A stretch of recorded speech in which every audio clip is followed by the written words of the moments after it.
Hello, my name is Megan Micklewright, also known as the Savvy Spender, award-winning financial influencer helping people to make and save money every day. Hello, I'm Anita Naik. I'm the savings expert at VoucherCodes, and I write many of the blogs on personal finance and how to save on your everyday purchases. At VoucherCodes, we're passionate about saving you money, so we've done some research into your financial well-being to find out what areas you want to hear more about and how we can help you. So today we're going to talk about budgeting, societal pressures, emotional spending, and how to become more financially literate. So let's get into it.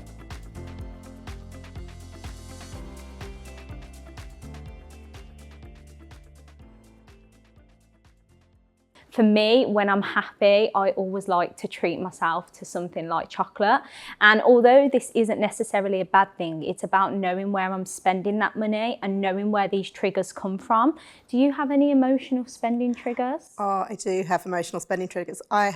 This is where I think actually being on your phone too much is a really bad thing, because if you're a bit bored at night and on your phone, it's so easy to just buy something because you see something nice on Instagram or TikTok. And they just make it so easy to buy something and you don't even think about it. And before you know it, you might have spent like £50. So yes, boredom is mine, unfortunately. Yeah, boredom is a very big one. I bet a lot of people watching this will say the same. And also when you are feeling, sadder than usual or maybe happier than usual, you want to usually celebrate or make yourself feel better. And especially bringing in that social media element, being on TikTok or Instagram, it's so easy to find something instantly and think, I need that, I'm going to buy it. And how easy is it to just put it in your basket online? And that's shopping haul videos get me every time, because you're thinking, oh, I do need a few clothes. Oh, that looks nice. I need that. And then you can follow the link and you can buy it within seconds. That's the worry, isn't it? I mean, if you were in a shop, you might pause and reflect, but on social, you can literally buy something in seconds. Yeah, and it's that instant kind of element that makes it so instant gratification. Yeah, isn't that it? instant gratification, and that's why it's so important to find out your spending triggers. And one of the things I actually use is a 24-hour rule, and this isn't always to do with emotional spending, but impulse spending as well. So if I am in a shop and I know that I'm just not in the best of moods and I'm making myself feel better, I'm in that shop to make myself feel better, I look at an item and I think, what purpose is this serving? Is it going to bring me joy? Do I need it? Do I want it? And I ask myself these questions and I actually sit on it. If I'm umming and ahhing about some of these questions, I actually leave the item. I write it down so I don't forget about it. And the next day, usually, I don't want that item anymore. I'm over it, I'm past it. But if 24 hours later I do still want that item, then I am going to get it. But I know that I've reflected on it, I've asked myself the right questions, and I know that purchase is actually something that I actually really wanted, rather than just buying it for the sake of it. I think that's really important. It's all about the pause and reflection.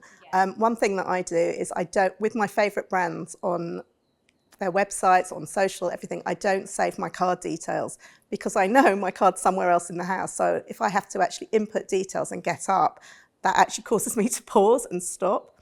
But if I've saved all my card details, then it just makes it too easy for me. So you kind of have to work with what you know about yourself if you want to stop. Yeah, and that's it, bringing in them triggers. If you know that you're someone who does go online and spends really easily when you're feeling really happy or really sad, putting in them mechanisms to actually avoid spending. Because I know that when I get to checkout, if it's on a new website I've not bought off before and my card details aren't already in there, I'm like, this is a bit of an effort to go and find my card and put my card details in. And it actually does make you stop and reflect. And that's the important bit, reflecting on that and thinking, do I actually need this? Because there's this little bit of effort now where I've got to find my bank details. It's actually making me question if I did actually want this. That's true. I mean, I always look for a discount, I have to say. So that's another thing that causes me to pause.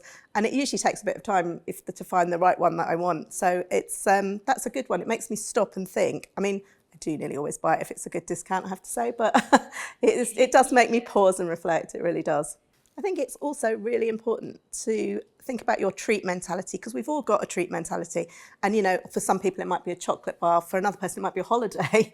So I think you need to look at your triggers for why you feel you need to buy something to feel better, to feel gratified. And it is a bit of soul searching sometimes, isn't it? And is there something else that you can do, you know, to make yourself feel better? If you're in a bit of a bad mood maybe, and that is one of your spending triggers, to go out and spend money because you want to make yourself feel better, can you go out for a walk, get out in nature, listen to your favourite music, talk to somebody that you really like talking to that always makes you feel better? And after you've done some of them things, you might actually notice that you don't want to spend that money anymore.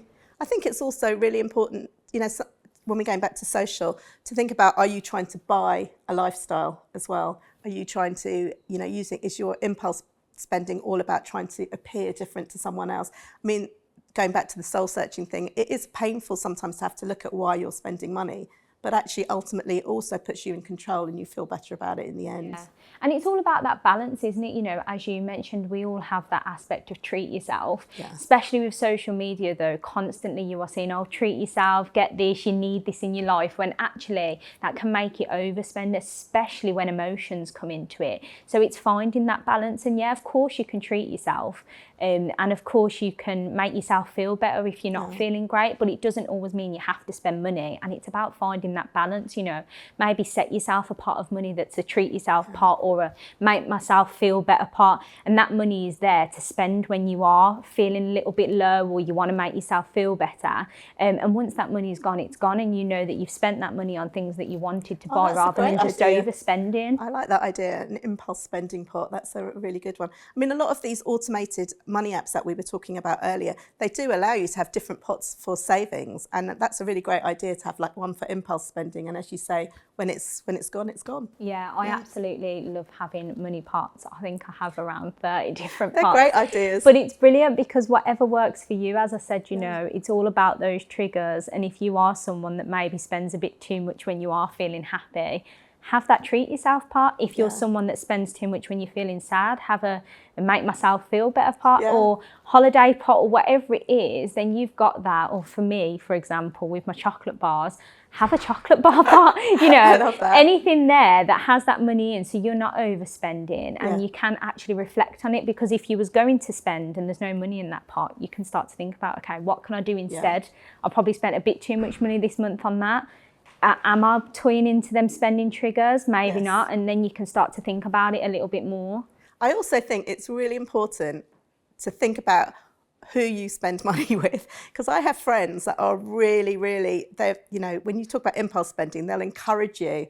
They're like, you know, the encouragers that say, oh no, buy it, it'll look great on you. So that's another thing. If you're feeling really happy and you're out with friends, be careful of who you shop with, I think. You know, everybody's financial situation's different, and some people may be a little bit more reckless with spending than you are, especially if you're trying to be more careful. Being around someone who maybe is the way you used to be, that can bring out different emotions, and it can make you be a bit more like erratic with your spending.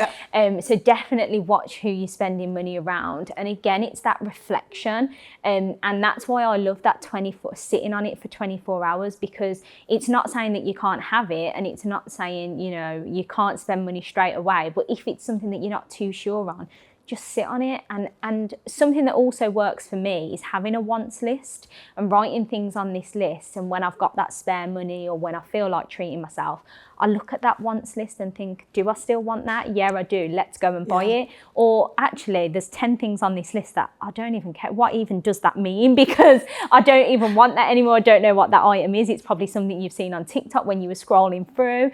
And you know, it's a really good way to just reflect and know what you actually want to do with your money. And I think it's something really good to teach your children as well, especially teenagers who have a real problem delaying gratification, that it's better always to wait and pause and reflect. And like you say, have a list, and don't just blow your money because you instantly see something that you want. I think they're really good tactics actually for children. One of the stats that really shocks me, I mean, it's just a quick calculation with maths, but to spend, I mean, if you want to say waste, you could say waste, but to spend £10,000 a year, it only takes £27 a day. It's an exact figure, £27.39 or something like that. But it's not much at all. And you think about how easy it is to spend, like, you know, 30 quid to round it up, going into B&M and seeing all of your... Oh, and £10,000 you could really celebrate at the end of the year, couldn't you? I mean, that's a holiday.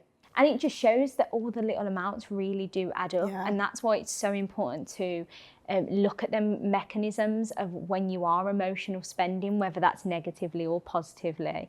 You know, look at that delayed gratification. What else can you do to celebrate or make yourself feel better? Have you got a wants list? And putting all those things in place, because actually it might seem like a really small amount, you know, £27, but if you were spending that every single day, £10,000 a year, that is a big amount. That's a big amount. And I think you're right, you know, as we've said, it's really important to pause and reflect before you buy something. Just take that pause, even if you're really, really happy or really, really sad, and think, do I really want this? Is this going to make me feel better? Is this going to make me feel happier? And just think about, are your emotions driving your purchases rather than it's something you really need or want?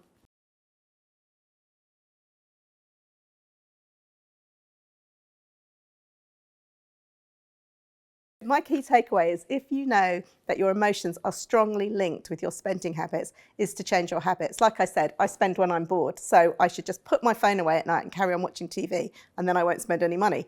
I know that about myself. And if you know that you're someone who spends when you feel sad, then do something else, like Megan said, that will make you feel happier or will just take you out of that moment where you want to go in and buy something.